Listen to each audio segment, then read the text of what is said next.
তব কথামৃতম তপ্ত জীবনম কবিবিরীরিতম কলমশাপহম শ্রবণমঙ্গলম শ্রীমদাততম ভুবি গৃহন্তি ये ভুরিদা জনাঃ। নমস্কার, শুরু করছি আজকের অনুষ্ঠান অমৃত সমান।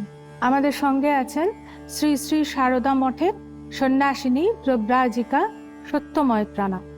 তিনি আজকে আমাদের বলবেন কথামৃতে উল্লিখিত সাধারণ মানুষ কিভাবে শ্রী শ্রী রামকৃষ্ণ কথামৃত শ্রীমকথিত গ্রন্থে উল্লেখিত আছে। আমরা আমাদের আলোচনা শুরু করার আগে একটি গান শুনে নেব। গান গাইবে অস্মিতা কর এবং তার সাথে সঙ্গত করবে সুজয় দে।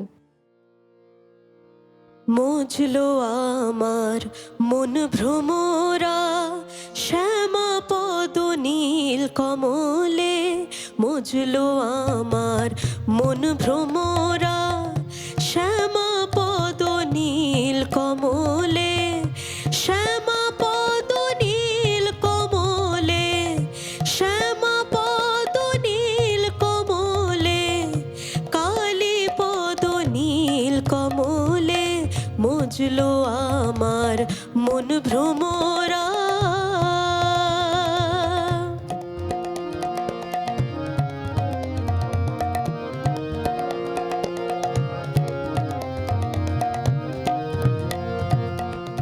বিষয়ে মধু তুচ্ছ হলো যত, বিষয়ে মধু তুচ্ছ হলো, কামাদি কুসুম সকলে, মজলো আমার মন ভ্রমরা শ্যামা পদ নীল কমলে, শ্যামা পদ নীল কমলে, শ্যামা পদ নীল কমলে, কালী পদ নীল কমলে, মজলো আমার মন ভ্রমরা।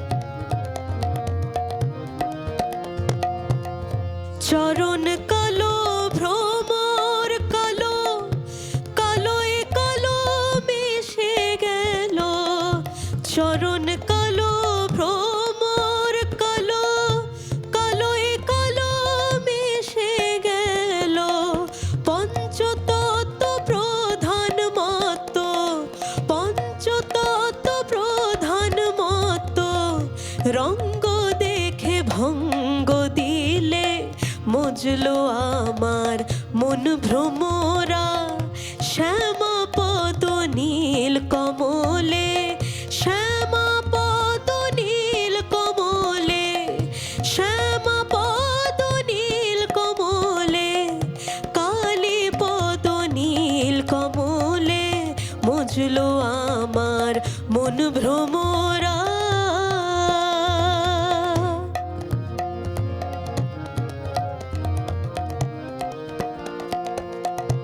কমলাকান্তের মনে আশা পূর্ণ এত দিনে, কমলাকান্তের মনে আশা পূর্ণ এত দিনে, সুখ দুঃখ সমান হলো তার, সুখ দুঃখ সমান হলো, আনন্দ সাগর উথলে, মজলো আমার মন ভ্রমরা শ্যামা পদ নীল কমলে, শ্যামা পদ নীল কমলে, শ্যামা পদ নীল কমলে, কালী পদ নীল কমলে, শ্যামা পদ নীল কমলে, কালী পদ নীল কমলে, মজলো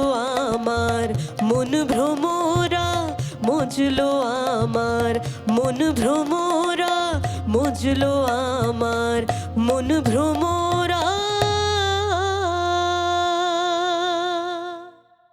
মাতাজি, আমরা শুনবো যে সাধারণ মানুষ যারা একদমই তাদেরকে আমরা সাধারণ মানুষ বলি, যারা অসাধারণ নন, তাদের উল্লেখ কিভাবে আছে কথামৃতে?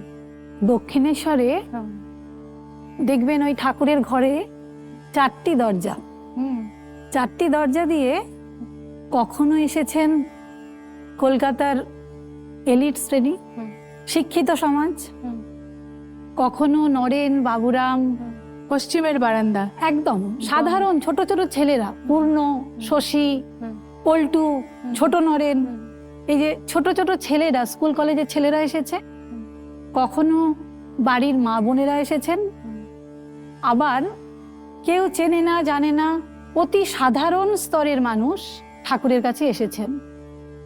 যারা আমরা কথামৃত যদি একটু পড়ি মন দিয়ে, দেখবেন একটা জিনিস খুব বোঝা যায় যে ঠাকুরের কাছে আসতে গিয়ে আগে থেকে খবর দেওয়ার কোনো ব্যাপার নেই, কে আসবে কোনো ঠিক করা নেই, ঠাকুর কাকে একে এই কথাটা বলবো বা তাকে সেই কথাটা বলবো না, আগে থেকে প্রস্তুত হয়ে বলবো, এরকম কোনো ব্যাপার নেই। যে কেউ এসেছে ঠাকুরের সঙ্গে ভগবত প্রসঙ্গ করে গেছেন। ঠাকুর কাউকেই কার্পণ্য করেননি।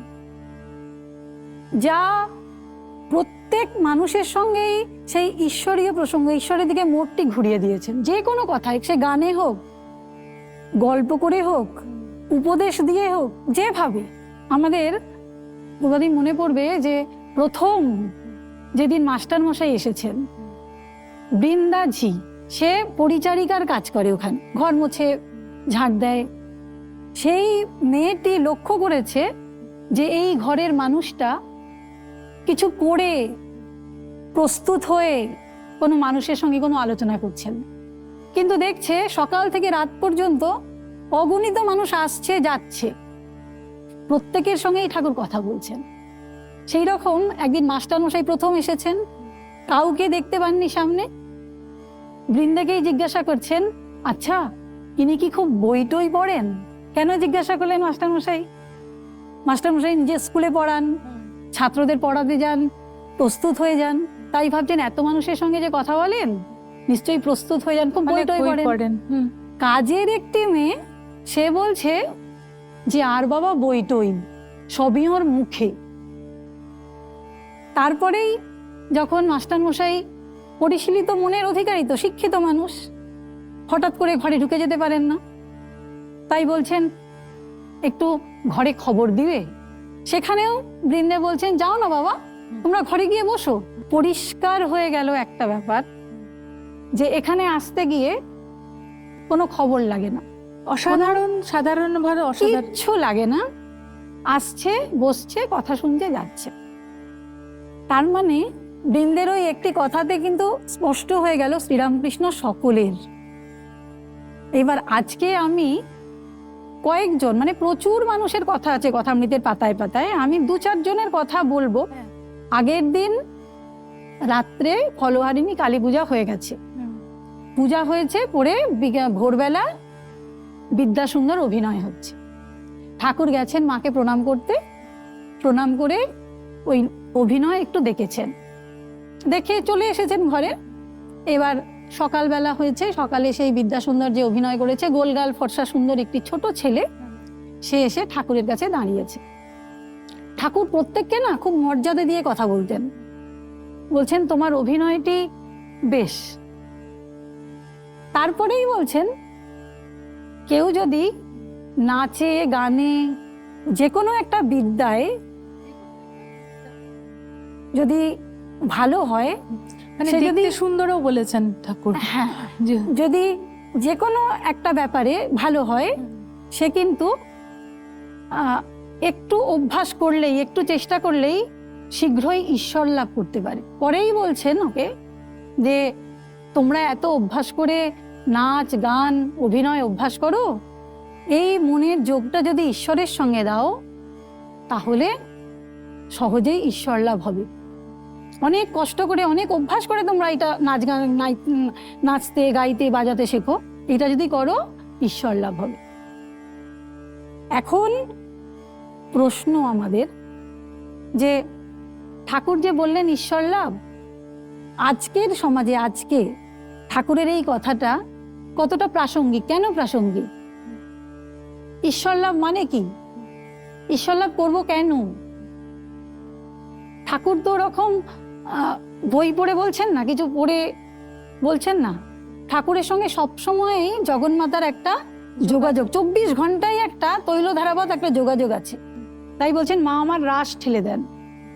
পরক্ষণেই বলছেন যে কেন ঈশ্বর লাভ, আমি কেন বিদ্যাসুন্দর দেখলাম জানো, দেখলাম যে নারায়ণী, মা দেখিয়ে দিলেন নারায়ণী এই অভিনয়ে যারা করছে, যারা বিদ্যাসুন্দর অভিনয়টা করছে, এই যাত্রাওয়ালারা প্রত্যেকেই এই নারায়ণ এই রূপে অভিনয় করছে। তাহলে ঠাকুর কি বোঝাতে চাইলেন, কি বললেন? আলটিমেট কথাটা বললেন, যা কিছু দেখছি, যা কিছু শুনছি, সবই দৃশ্যরূপী ভগবান, সবই শব্দরূপী ভগবান। এইটাই যদি আমরা রিয়েলাইজ করি, এইটাই যদি বোধ করি, যা কিছু দেখছি, যা কিছু শুনছি, সবই সেই এক চৈতন্য, এক ঈশ্বর, সেইটাই বোধ করাটাই ঈশ্বর লাভ। আসলে আমরা এই যে সাধারণ মানুষ কথাটা বলছি, এটাকে আমরা ডিফাইন করব কি মাধ্যমে? সাধারণ বলতে যারা কিছুই জানে না, যারা কোনোদিন একদম হঠাৎ চলে এসেছে, জপ ধ্যান করেনি, কিচ্ছু জানে না, তাকেও ঠাকুর বুঝিয়ে দিচ্ছেন যে তোমরা যে এইটা একটা বিদ্যায় পারদর্শী, এটা ভালো করছো, এই মনটা যদি একটু প্রতিদিন অভ্যাস করো, জপ ধ্যান করো, পূজা করো, পাঠ করো, তাহলে মনটা সহজেই ঈশ্বরের দিকে যায়। এটা একটা দিক যে যে অধ্যাত্মমুখী নয় যার মন, তাকেও তিনি কিন্তু সেই আধ্যাত্মিক প্রাঙ্গণে টেনে আনছেন, তাকেও আমরা সাধারণ বলতে পারি। আবার আরেক দিক দিয়ে সাধারণ কথাটি আমরা ব্যবহার করি যে সমাজে মান্যগণ্য নয়, একদমই নিচু তলার মানুষ চলে এসেছেন, এরকমও কিন্তু অনেককেই এইটাই মানে বলছি না, রাজা থেকে প্রজা, যে রাস্তায় ফকির, সেও যদি ঠাকুরের কাছে আসে, আর দেশের দণ্ডমুণ্ডের কর্তা তিনিও আসেন, ঠাকুর কিন্তু একই কথা বলেছেন প্রত্যেককে, কাউকে গল্প করে, কাউকে গানে, কাউকে উপদেশ দিয়ে, কি না ঈশ্বর লাভই জীবনের উদ্দেশ্য। এইবার এই ঈশ্বর লাভটা মানে কি? ওই যে সর্বত্র আমি তাকেই যদি দেখি, সেইটাই হচ্ছে ঈশ্বর লাভ। মা বলছেন কি যে ঈশ্বর লাভ করলে কি হয়, দুটো কি শিং বেরোয় না, আমার মাঝে যিনি দুলে বাগদি ডোমের মাঝেও তিনি। স্বামীজি সেই কথাটাই ধারাভাষ্য যেন দিচ্ছেন যে একজন ছাত্র যদি নিজেকে আত্মা বলে জানে, সে আরো ভালো ছাত্র হবে। একজন জেলে যদি নিজেকে আত্মা বলে জানে, সে আরো ভালো জেলে হবে। একজন উকিল যদি নিজেকে আত্মা বলে জানে, সে আরো ভালো উকিল হবে। কিন্তু পূর্বাদি এই জেলে ভালো উকিল, ভালো স্টুডেন্ট হওয়াই কি জীবনের উদ্দেশ্য? না। উদ্দেশ্যটা কি? আমি যদি জানি আমার ভেতরে যিনি, আপনার ভেতরেও তিনিই আছেন, তাহলে আমার ব্যবহারটা কেমন হবে? আপনি হিন্দু না মুসলিম না খ্রিস্টান, কিছু আমি বিচার করব না। যত আজকে ধর্ম নিয়ে বলুন, অর্থ নিয়ে বলুন, প্রতিপত্তি, সবকিছু আমাদের ঈর্ষা দেশ, এটা আসে কেন? যখন আমি বিভেদ, আপনি আলাদা আমি আলাদা, যখন আমরা এই বিচারটা করতে পারবো, রিয়েলাইজেশন আমাদের হবে যে আমিও যা তুমিও তা, তখনই আমাদের ওই জিনিসটাই মন থেকে চলে যাবে, বিদ্বেষ ভাব, হিংসা ভাব, একটা সুস্থ সমাজ গড়ে উঠবে।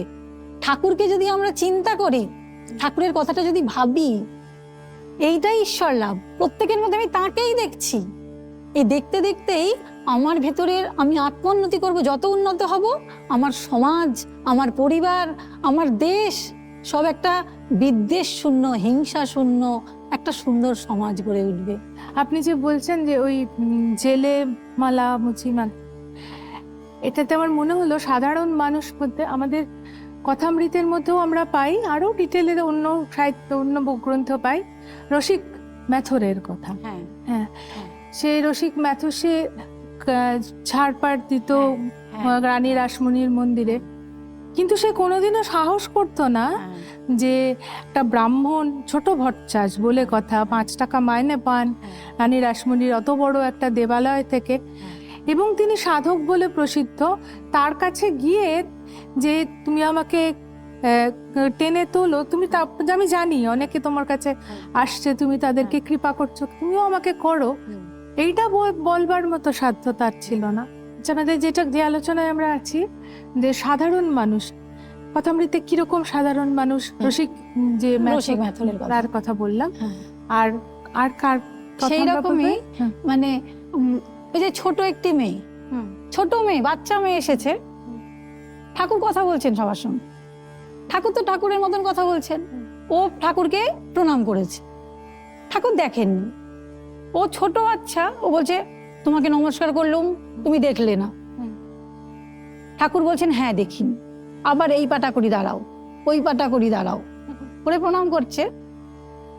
একটা সুন্দর আলোচনা হচ্ছিল ভক্তদের সঙ্গে। সেই ছোট মেয়ে তো বুঝতে পারবে না ঠাকুর কি তত্ত্ব কথা আলোচনা করছে। সঙ্গে সঙ্গে ঠাকুর কেলু আর গান ধরলেন, আইলো তোর খোপা বেঁধে দি, তোর ভাতার এলে বলবে কি। এই যে সঙ্গে সঙ্গে একটা শিশুর সঙ্গে শিশুর মতন হয়ে যাওয়া। ভগবতী দাসী এসেছে, তার চরিত্র স্বভাব ভালো ছিল না, সে ঠাকুরকে বুঝতে পারেনি। তো ঠাকুর শুদ্ধ সত্য সবসময় ঈশ্বর ধ্যানে মগ্ন থাকেন, পায়ে হাত দিয়ে স্পর্শ করে প্রণাম করেছেন। ঠাকুরের পায়ে মনে হচ্ছে বৃষ্টির দংশন হলো একদম। ঠাকুর পা সরিয়ে নিয়েছেন, পড়ে উঠেছেন। এবার সবাই যতজন ছিল প্রত্যেকে ওই ভগবতী দাসীকে একেবারে এমন দৃষ্টিতে দেখছে, এমন কড়া সমালোচনা করছে, সে মরমে জীবন মৃতা হয়ে বসে আছে যে কি ভুল আমি করেছি। ঠাকুর সঙ্গে সঙ্গে প্রাণ দিয়ে অনুভব করলেন কষ্টটা, অন্তর্যামী তো, সেই কষ্টটা অনুভব করে তাকে অনেকগুলো গান, পরপর 3টে গান শোনালেন। গান শুনিয়ে তার মনটা একদম শান্তির প্রলেপ আমার দিয়ে মন ভ্রমরা একদম গান করে তখন বলছেন তোরা অমনি প্রণাম করবি। এই যে সকলের সঙ্গে একটা সমব্যবহার, একটা কি বলবো মানে শ্রদ্ধার একটা সম্পর্ক প্রত্যেকের সঙ্গে যে এসেছে। তারপরে একজন এসেছেন কি বলরাম বাবুর বাবা।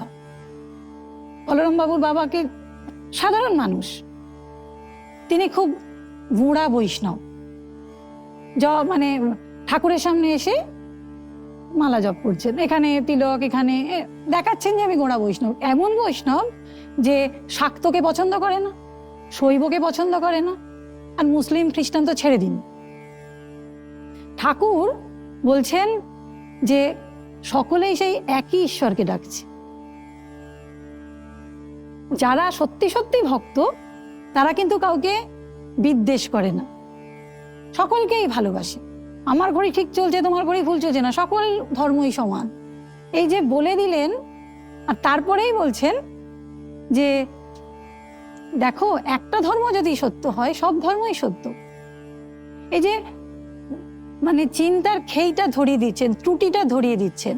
আমি হতে পারি বৈষ্ণব, হতে পারি আমি আমার নিষ্ঠা আছে কৃষ্ণে, কিন্তু তুমি কালী ভজ বলে তুমি ভুল তা তো নয়। ঠাকুর কিন্তু বুঝিয়ে দিলেন। তারপরে যে প্রধান কথাটা বললেন যে এত তীর্থ করে, এত জপ ধ্যান করে, হয় না কেন? কেন হয় না ঈশ্বর দর্শন? ব্যাকুলতা নেই বলে। ব্যাকুলতাটাই প্রধান। আমি কতক্ষণ কতটা কি করছি, তীর্থে ঘুরলাম, এত ঘুরে এলাম, এত কিছু করলাম, কোনোটাই কিন্তু মূল্যবান নয় যতক্ষণ না আমার ঈশ্বরে ব্যাকুলতা আসছে। এইরকম যে আসছে, যখন আসছে, ঠাকুর একই প্রসঙ্গ করছেন বিভিন্ন ভাবে। আর একজন এসেছেন শ্যাম বসু, তিনি একেবারেই সাধারণ। যেমন আমরা যারা সাধারণ মানুষ, লেখাপড়াও করি না ভালো করে, ঠিক ঠিক পড়াশোনাও করি না, চিন্তাও করি না, কিচ্ছু না, অথচ কিছু একটা শুনলাম, পূর্বজন্ম, আগের জন্ম ইত্যাদি ইত্যাদি, সূক্ষ্ম শরীর, স্থূল শরীর, এইসব শুনেছি, শুনে একটা প্রশ্ন করে ফেললাম। হ্যাঁ, সেই প্রশ্নে না আছে গভীরতা, না আছে সেই প্রশ্ন জানার আগ্রহ, কিছুই নেই। করতে হয় বলে করছি, একটা মান পাবো, সবার সামনে একটা যদি ভালো প্রশ্ন করতে পারি তাহলে আমার একটা মান বাড়ে সমাজে, এইরকম একটা ব্যাপার। ঠাকুরের কাছে এসেছেন, এসে বলছেন স্থূল শরীর আর সূক্ষ্ম শরীর কাকে বলে। ঠাকুর দেখুন, স্থূল শরীর, সূক্ষ্ম শরীর, কারণ শরীর, মহাকারণ শরীর, এইসব নিয়ে ভুরি ভুরি শাস্ত্র দর্শন লেখা হয়ে গেছে। ঠাকুর কিন্তু মাত্র 3টি থেকে 4টি বাক্য ব্যয় করলেন। কি বললেন? স্থূল শরীর কাকে বলে? পঞ্চভূত নিয়ে যে শরীর, ক্ষিতি, অপ, তেজ, মরুদ, বোম, এই 5টা উপাদান নিয়ে যে আমাদের এই স্থূল শরীর, এইটি হচ্ছে স্থূল শরীর। সূক্ষ্ম শরীর কোনটা? মন, বুদ্ধি, চিত্ত, অহংকার, এই সূক্ষ্ম শরীর। এইটা আমি যে ভালো চিন্তা করব, খারাপ চিন্তা করব, যাই করি এইটা আমার সঞ্চিত হয়ে আছে, সূক্ষ্ম শরীর হয়ে থাকবে। আমার মৃত্যুর পরে এই সূক্ষ্ম শরীর চলে গিয়ে আরেকটা আত্মা ধরবে এবং আরেকটা নতুন জন্ম হবে। এইটা একটা পরীক্ষিত সত্য। এইবার এই সূক্ষ্ম শরীর যে আছে এটা প্রমাণ কি করে আমরা পাই? আর একটা যে আত্মা ধরে নতুন জন্ম হয় এটা কি করে পরীক্ষিত? দেখবেন কোনো ছোট বাচ্চা জন্মেই 2-3 বছরে খুব ভালো তবলা বাজাচ্ছে, খুব ভালো গান করছে, কেউ কেউ খুব ভালো আঁকছে, সবাই তো করে না। কি করে হচ্ছে? সেই পূর্বজন্মে করে এসেছে, সেইটা তার সঙ্গে এসেছে, সে এই জন্মে এসে 2-2.5 বছরের মধ্যেই সে ভালো আঁকছে, ভালো পড়ছে, ভালো লিখছে, ভালো গান করছে, ভালো তবলা বাজাচ্ছে। এইটা যখন প্রশ্ন করা হচ্ছে, ঠাকুর বলছেন এইটা হচ্ছে সূক্ষ্ম শরীর। আর কারণ শরীর কোনটা? যেটায় ভগবত আনন্দ হয়, সম্ভোগ হয় ভগবানের সঙ্গে, সেইটা কারণ শরীর। আর মহাকারণ তুরী অবস্থা মুখে বলা যায় না। এইটুকু শুনে চুপ করে থাকতে পারতো, কিন্তু শ্যাম বসু আবার প্রশ্ন করছেন যে আচ্ছা, সূক্ষ্ম শরীর বেরিয়ে যায়, এটা কেউ দেখাতে পারে? ঠাকুর তো অন্তর্যামী, ঠাকুর ঠিক বুঝতে পারলেন কোথায় ত্রুটিটা। ঠাকুর সঙ্গে সঙ্গে সংশোধন করে দিচ্ছেন। যারা প্রকৃত ভক্ত, যারা ঠাকুরকে ভালোবাসে, তাদের দায় পড়েছে তোমাকে দেখাতে। কে দেখলো আর কোন শালা বিশ্বাস করলো, তাদের দায় পড়েছে। তারপরেই ঠাকুর তাকে বুঝিয়ে দিচ্ছেন তোমার অত শত কাজ কি, ফিলসফি নিয়ে তুমি কি করবে? ফিলসফি বলতেন ঠাকুর, ফিলোসফিকে। ফিলসফি নিয়ে তুমি কি করবে? তুমি আম বাগানে এসেছো, আম খেতে এসেছো, আম খেয়ে যাও। গাছে বাগানে কত শত গাছ, কত হাজার ডালপালা, কত কোটি পাতা, এসব হিসাবে তোমার কি? তার মানে ঠাকুর কি বোঝালেন? তুমি মানব জন্ম পেয়েছো, তোমার উদ্দেশ্যই হচ্ছে ঈশ্বর লাভ। কি করে তার পাদপদ্মে ভক্তি হয় সেইটা তুমি করো, সেইটা তুমি দেখো। ঠাকুরকে প্রার্থনা করো, ঈশ্বরের কাছে প্রার্থনা করো তার পাদপদ্মে যেন ভক্তি হয়। এইভাবে যে যখন এসেছে তার চিন্তার খেই ধরিয়ে তাকে কিন্তু ঠিক পথে ঠাকুর নিয়ে গেছেন, ওই উদ্দেশ্যটি জানিয়ে দিয়েছেন।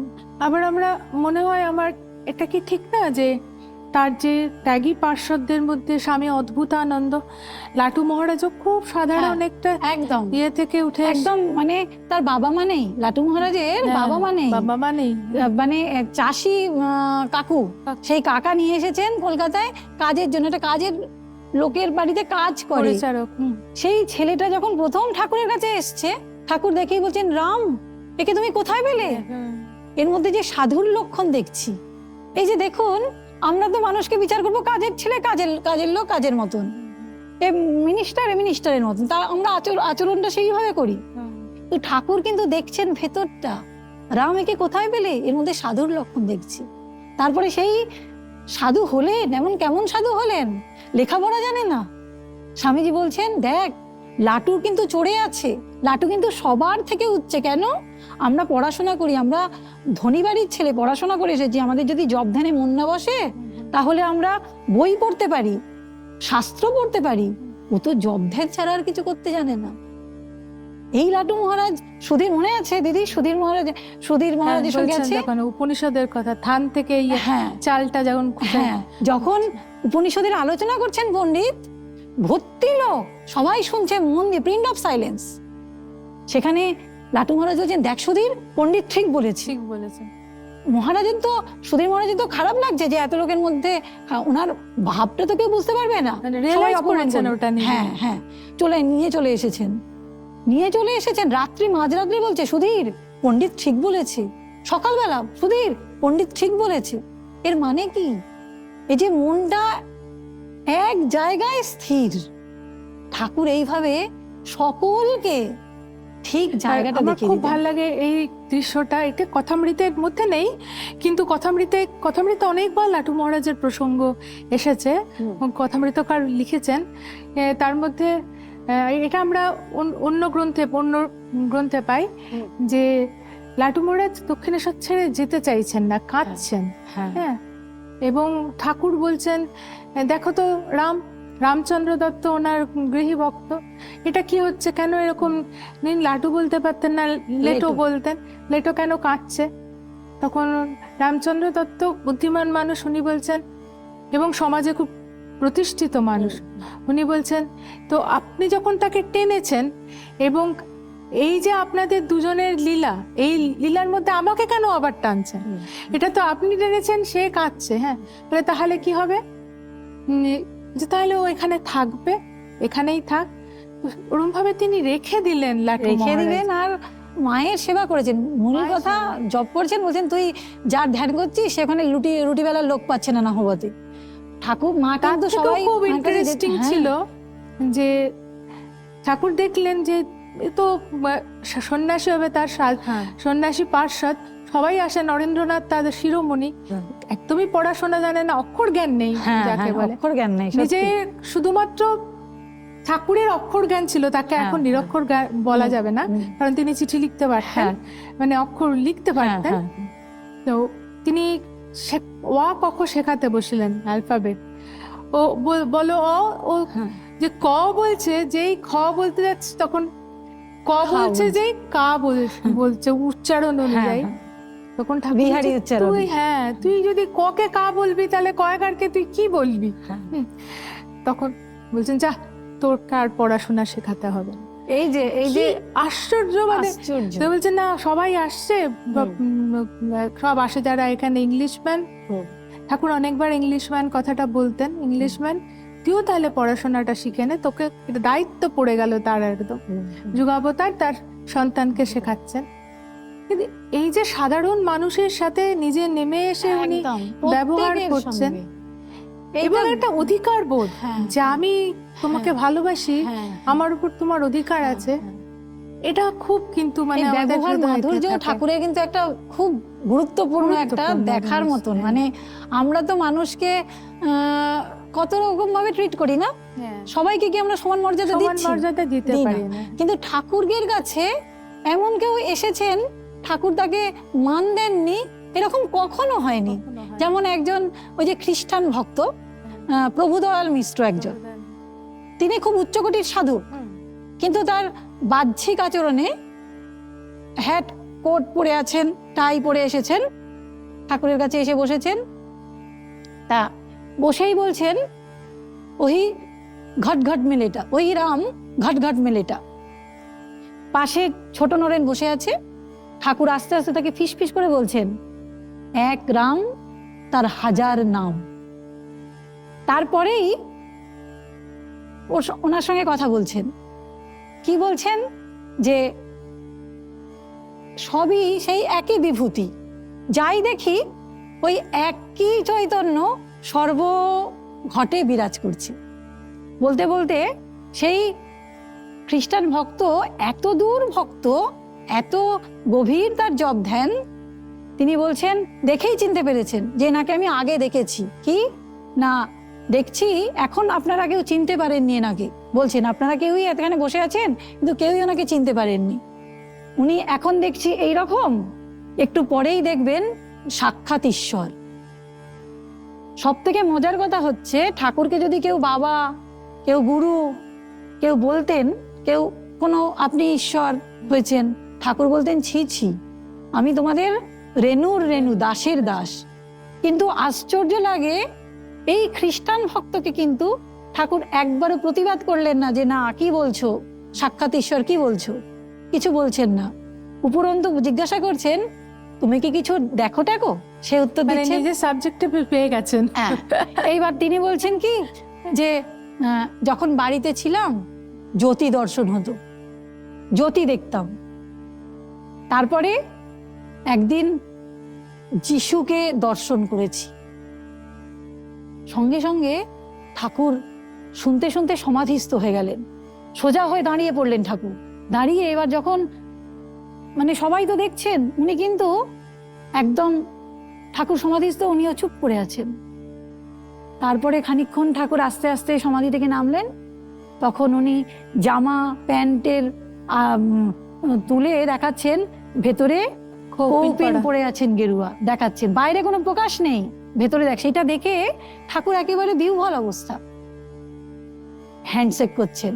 যিশুর আবির্ভাব হয়েছে তো, বলছেন না ঠাকুর আর অন্য কোথাও কথা বলছেন না, হ্যান্ডশেক করছেন, শেক হ্যান্ড করছেন, বলছেন তুমি যা চাইছো তা হয়ে যাবে।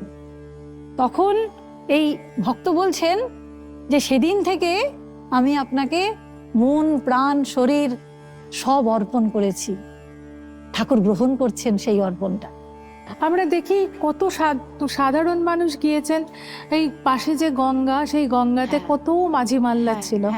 হ্যাঁ, একজনের পিঠে আঘাত করছে একটা মাঝি, ঠাকুরের অদ্বৈত বেদান্তে একদম তার তাল লাগছে।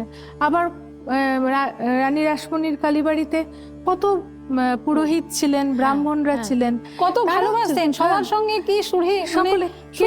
কেউ বলতো পাগল, কেউ আবার ভালো মানুষ। অবতার বলে কজন চিনেছিল, তারপর চেনেনি, মানে বলা যায় কেউই জানতে পারেনি সেরকম। কিন্তু সাধারণ মানুষের মধ্যে তিনি সাধারণ হয়েই থেকেছেন। আমি অবতার, দেখো আমি অবতার বলে কখনো তো বলেননি, কখনোই নয়। সে যে চিনেছে সে চিনেছে। যেমন ওই যে পুরোহিত, কি নাম জানো, তুই কি করে বাবুকে বশ করেছিস, করে নিয়ে গিয়ে ঠাকুর সমাধিস্থ, ঠাকুর সেটা বলতে পারছেন না, মুখে তো কথা বলতে পারছেন না, না বলতেন আমার যখন সমাধি হবে কেউ ছুঁস না। বাবুরাম মানে রাধার অংশে, ওটা কালীঘাটের পুরোহিত, কালীঘাটের পুরোহিত তাকে মারছে। বলুন, ঠাকুরকে শ্রীঅঙ্গে আঘাত করাটা কি সাংঘাতিক। হ্যাঁ, সেইটা ঠাকুরের এত করুণা, এত এত কি বলবো। আমি যদি আজকে এই কথাটা বলে দিই মথুরকে, মথুর তো এক্ষুনি ওকে ওর মাথার ধর আলাদা করে দেবে। বললেন না কিছু। অনেক পরে নিজেরই দোষে যখন সে বরখাস্ত হয়েছে মন্দির থেকে, তখন ঠাকুর কথা প্রসঙ্গে মথুরকে জানাচ্ছেন, জানো তো এরকম এরকম আমাকে করেছিল। যে বাবা আগে বলুনি কেন, ওর মাথা আমি রাখতাম না। ঠাকুরের এই করুণাটা দেখুন, এই যে করুণা, এই যে কৃপা, এতটুকু রিভেঞ্জফুল না যে আমাকে বলে আমাদের একটা কথা বলি আমরা আর একটা কথা বলবো, একটা খুশি মারলে দুটো খুশি মারবো। কিন্তু ঠাকুর কখনোই প্রতিশোধ তো ব্যাপারই নেই, তার যাতে কোনো ক্ষতি না হয় সেটা ঠাকুর দেখলেন। তার মধ্যে ওই জিনিসটাই ছিল না। না, কারণ দেখছেন তো ওই বাঘ, নারায়ণ বাঘ, তাকে আলিঙ্গন করা চলে না, ঠিকই দূর থেকে প্রণাম করতে হয়। সকলেই ঈশ্বর, তারই অংশ, তারই বিভূতি। কিন্তু আমি যাকে, যার সঙ্গে যেমন সব জল খাওয়া যায় না, জলের ব্যবহার বলেছেন সেই রকম।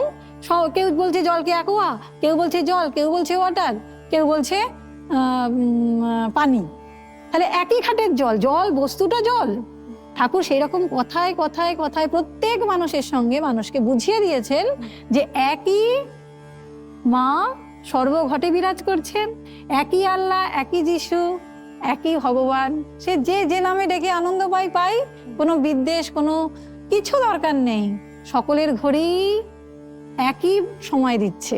সেইটা বিশ্বাস করে, বোধ করে আমাদের যদি সেই ব্যবহারটা করতে পারি, তাহলে লাভবান যেমন আমরা হব, সমাজ উপকৃত হবে, সুস্থ একটা সমাজ গড়ে উঠবে। কথাবার্তা আমরা দেখছি সেই একটা মেছুনি থেকে শুরু করে তার প্রত্যেকের কাজ তিনি খেয়াল করছেন। একদিনকে ঠাকুর বেরিয়েছেন, তখন কালী মন্দিরের ওই যারা থাকতো কর্মচারী, তাদেরই একটি মেয়ে বেরিয়ে নতুন বিয়ে হয়েছে তার, সে চাবির গোছাটাকে বন বন করে ঘোরাচ্ছে। বলছে ওই দেখ হৃদু, মহামায়া ওই রকম করে ঘোরাচ্ছে। কি সুন্দর, মানে একটা অচেনা মেয়ে। আবার গৌরীমার মা, তিনি গিয়েছেন, সাধারণ মানুষ, বিধবা মানুষ, একদম নির্জলা উপবাস করে গিয়েছেন। ঠাকুর একদম শিউরে উঠছেন, মাকে বলছেন যে ওকে জল খাওয়াওনি। ঠাকুর একদম পছন্দ করতেন না মেয়েরা এরকম উপবাস করে থাকুক, ওকে তুমি জল খাওয়াওনি। এই যে তার বেদনা, সাধারণ মানুষের জন্য যে আকুতি, এটা আমাদের ভীষণ ছুঁয়ে যায়। মানে সকলকে কথামৃত পড়লে এটা ভীষণই ছুঁয়ে যায় যে কত সাধারণ হয়েছেন তিনি। আবার তিনি সেই কামারপুকুরেও যখন থাকছেন, তখনও তার সাধারণের সাথে বিচরণ। আবার যেখানেই গেছেন, মানে সাধারণ মানুষকে দেখে, তাদের কষ্ট দেখে ওইখানেই বসে পড়ে। কাশি গেলেন না, বসে পড়লেন, থাক তোর কাশি যাবো না, এদের 1 মাথা করে তেল দিতে হবে, খাবার দিতে হবে, বস্ত্র দিতে হবে। মথুরবাবু বলছেন বাবা কি করে হবে, এত খরচ হয়ে যাবে, অত খরচ তো ভেবে আসিনি, এত মানুষকে কি করে দেবো। কাক শালা তোর কাছে যাবো না, এখানে আমি এদের সঙ্গেই থাকবো। এই যে সাধারণের সঙ্গে আলিঙ্গন, এই যে একটা মনে হয় যেন শ্রীরামকৃষ্ণ একটা বিরাট একটা আলিঙ্গন, সর্বগ্রাসী প্রেম। সর্বগ্রাসী প্রেম, মানে প্রেম ছাড়া, ভালোবাসা ছাড়া ঠাকুরের কাছে আর কিচ্ছু ছিল না। সেই দিয়েই সকলকে এনেছেন, সেই দিতে বলে গেছেন সকলকে। খুব ভালো লাগলো মাতাজি, আপনি এলেন আমাদের কাছে আর এই বিষয়টি নিয়ে আলোচনা করলেন। আমরা এবার আমাদের অনুষ্ঠান শেষ করব এটি প্রণাম মন্ত্র দিয়ে, তারপরে আমরা গান শুনবো। আমরা ওম নিরঞ্জনম নিত্যম অনন্ত রূপং ভক্তানুকম্পা ধৃত বিগ্রহং বৈ ঈশাবতারং পরমেশমিত্যং তং রামকৃষ্ণং শিরসা নমামি। হৃদি বৃন্দাবনে বাস, হৃদি বৃন্দাবনে বাস, হৃদি বৃন্দাবনে বাস, হৃদি বৃন্দাবনে বাস। যদি করো কমলাপতি, যদি করো কমলাপতি, ওহে ভক্তি প্রিয় আমারো, ভক্তি হবে রাধা সতী। হৃদি বৃন্দাবনে বাস, হৃদি বৃন্দাবনে বাস।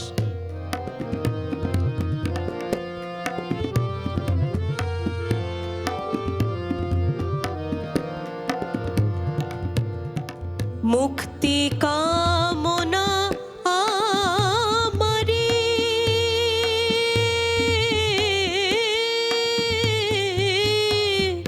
মুক্তি কামনা আমারি, হবে বৃন্দে গোপনারি। মুক্তি কামনা আমারি, হবে বৃন্দে গোপনারি। দেহ হবে নন্দের পুরী, স্নেহ হবে মা যশোমতী। দেহ হবে নন্দের পুরী, স্নেহ হবে মা যশোমতী।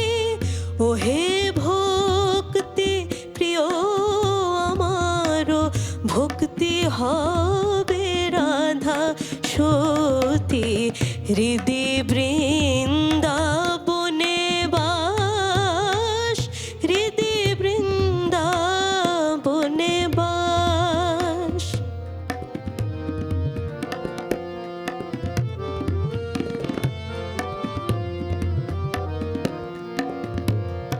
আমায় ধরো ধরো জনার্দন,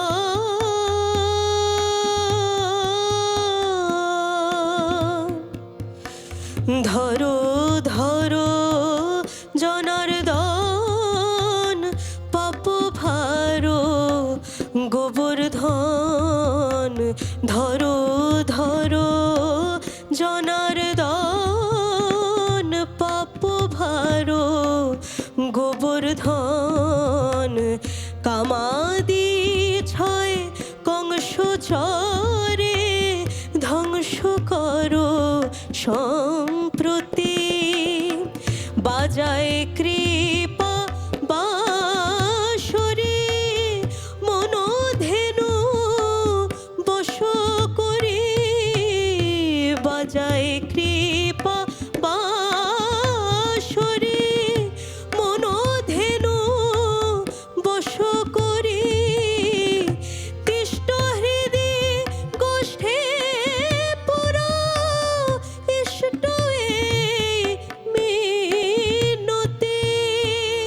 তিষ্ট হৃদি গোষ্ঠে পুরা, ইষ্ট মিনতি। ওহে ভক্তি প্রিয় আমারো, ভক্তি হবে রাধা সতী। হৃদি বৃন্দাবনে